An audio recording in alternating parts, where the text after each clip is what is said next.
All right. Please welcome the Coors Light pole winner for the 17th annual Cobalt 400, Joey Logano, driver of the number 22 Shell Pennzoil Ford for Team Penske. Joey won the pole with a lap at 27.939 seconds, 193.278 miles an hour, a track record. It's his 8th pole in 186 NASCAR Sprint Cup Series races. It's first pole and his second top 10 in 2014. It's his first pole in 6 races at Las Vegas Motor Speedway and Team Penske's second consecutive pole. Joey, tell us a little bit about the run today out there. Yeah, it was obviously good. To have a Penske front row, last 2 weekends at 2 completely different racetracks. This goes to show how hard these guys have been working. And when you work hard, those results come. And obviously haven't won on Sunday yet, so we got to figure out the big show. But we've had some good speed in our cars. It's first time with the 3 segments, so that changes it up quite a bit. And we kind of got blocked on the racetrack a little bit. Didn't get our first run in very well. Went back out, and it was only 18th after the first segment.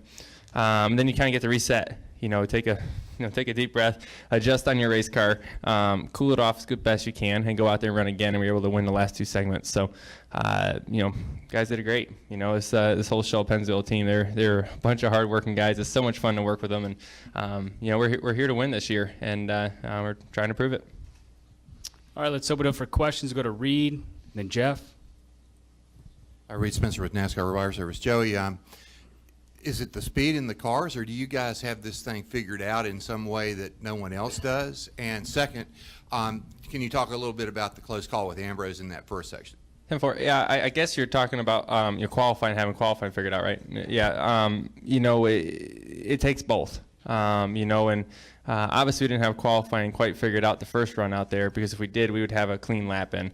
So we're all still learning that. We're learning what the best strategy is of when to go, when to cool your motor off, when to do all this stuff. And we have an idea of what we want to do. And we study as much as we can. But every time we do this, we've learned something that we may want to do different next time.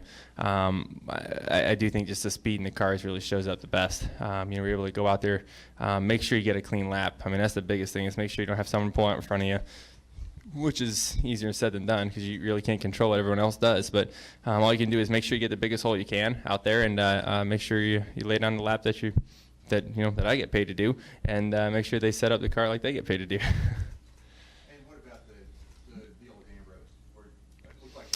Yeah, it kind of got kind of interesting. What we were doing is, it's so hard to get up to speed here, because now that we have to stay on the apron till turn 2, it's hard to be up to speed by the time you get to start finish line. So you're wide open through 3 and 4, and it's hard to get up to speed. So what a few cars were doing, and the 48 was doing a lot in practice, is you go out, shut your motor off coast by the start finish line the first time, and then fire it up into 1. Run through 1 and 2, build up speed, and then you have all the speed you need by the time you come off of 4. That's what we were doing. I don't think the 9 knew exactly what we were doing, so when he pulled out in front of us, then we were behind him, which we still had a big enough hole to get some decent air on the car. And then he got into 1, and I think he got tight, and he aborted his run. But I don't think he knew how close I was behind him, and he started coming across the racetrack when I was wide open. And I may have touched him. It was really close. I was on the binders as hard as I could, not to make sure I didn't hit him. But it gets crazy out there. You got that going on. And you got cars shut off. Going 60 miles an hour next to a car that's going 205. It's a big speed difference. Things come up really quick. Let's go to Jeff. Jeff Gluck from USA Today. I mean, talking about that big speed difference, is it a dangerous situation? Does NASCAR need to take a look at this and address what's going on out there, and what should they do? Yeah.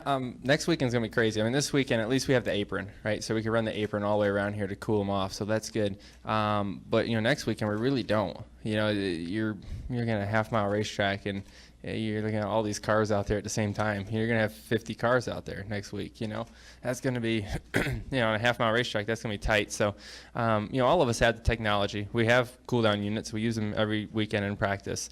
Really, what we've suggested is, maybe running the cool-down hookups to the hood flap that we can, just plug it in right there. Because they don't want us to lift up the hood, obviously. So, if we can just cool them down like that, then everyone can make more runs. And which that would do is obviously give the fans more time of watching cars making their speed laps, not cool down laps, trying to cool your motor down. Any other questions for Joey Logano? Joey, sorry we just hopped in here, but just talk about your comfort level here in the track in Las Vegas, obviously being on the pole. Yeah, you come here this year with the added downforce, and the new rules package as far as the ride heights and stuff kind of opens up a whole new ball game for us, and the speeds are up quite a bit. You're in the gas so much. I barely lifted through 3 and 4 in qualifying. You're pretty much wide open, and it changes it up a lot. I don't know if you'll see cars as high as you did in the last year's race. You've seen cars up in the 3rd lane last year. It might just be a 1st and 2nd lane this year. So you're going so fast and you get so much grip that the shortest way around seems to be the fastest right now. But as it rubbers in, that may change. But right now, that's what it's looking like. But it's definitely, as far as getting a handle on it, we had 4 hours yesterday to test our car and try a lot of things out and make some progress that way. So I feel pretty good about our piece right now. Question back here. Yep. Joey, Alan Michaels from On Pit Road Racing. Obviously, Team Penske's got this qualifying figured out. A little earlier, Clint Boyer said there needed to be some tweaking. Do you think there needs to be any tweaking, safety-wise, qualifying-wise? Your comments on that, please? I think we just talked about that over here. We just talked about cooling down. I think that's the big tweak that I see that needs to be made, which I know they're thinking about. Obviously, we got to think about our decisions before we go out and just make a rule up. We have to maybe go through a few qualifying sessions to understand the pros and the cons of what we need to do to make it safer, make it more enjoyable for the fans.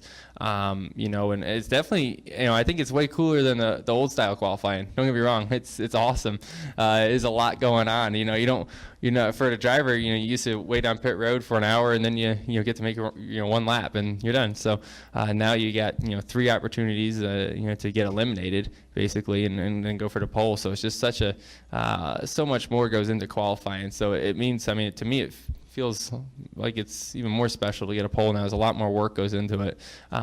So I think that part's really cool. But as far as the tweaking, like you talked about, I think the cool down option is probably the safest for us. Joe Spano, Sports Byline. Joe, you must be thrilled. You look at the advanced weather forecast, and it looks like conditions on this track are going to be on Sunday just like they were today. So you can pretty much take this car out of the bubble wrap, as it were, put it on the track and not make many major changes. That must make you real optimistic for Sunday. Yeah, well, our qualifying setup is completely different than our race setup. When you go to qualifying trim, you're adding tape to the front of the car, which adds a ton of front downforce, which you have to, obviously compensate for that with wedge or track bar or nose weight, whatever your adjustments are, to balance it back out. So when you take the tape back off, we got to go back to race trim. But like I said earlier, we had 4 hours of practice yesterday, so we got a good baseline of where we want to start tomorrow's practice. And then we have an early morning practice tomorrow, which is a little bit unrealistic because it's cooler out. And the track's gonna be really fast. Really gonna focus on the second practice, make sure we get it tuned in, just final touches. But like you said, I feel like we're ballpark pretty good. I felt like we were, yesterday we were a 2nd to 5th place car on a lap tracker.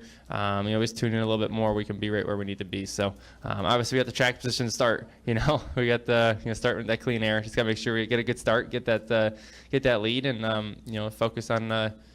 Running those laps and tuning it in throughout the race and make sure we're there at the end because strategy will come into play here. It's tires aren't wearing much, lap times aren't falling off much, and clean air is worth $1 million. So it's definitely going to be a strategy race on how we play this thing out. Let's go Jim up here and then back to Jeff.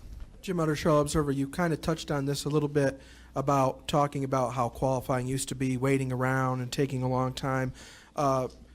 As a non-participant, it certainly seems to be a very rushed kind of goes by in a hurry. But I mean, as a driver, compared to what you used to go through during a qualifying session, is it like sort of a mini race in a way as far as your preparation and what you're thinking about as far as a team? And did you notice today that we had probably one of the larger crowds for qualifying in a long time?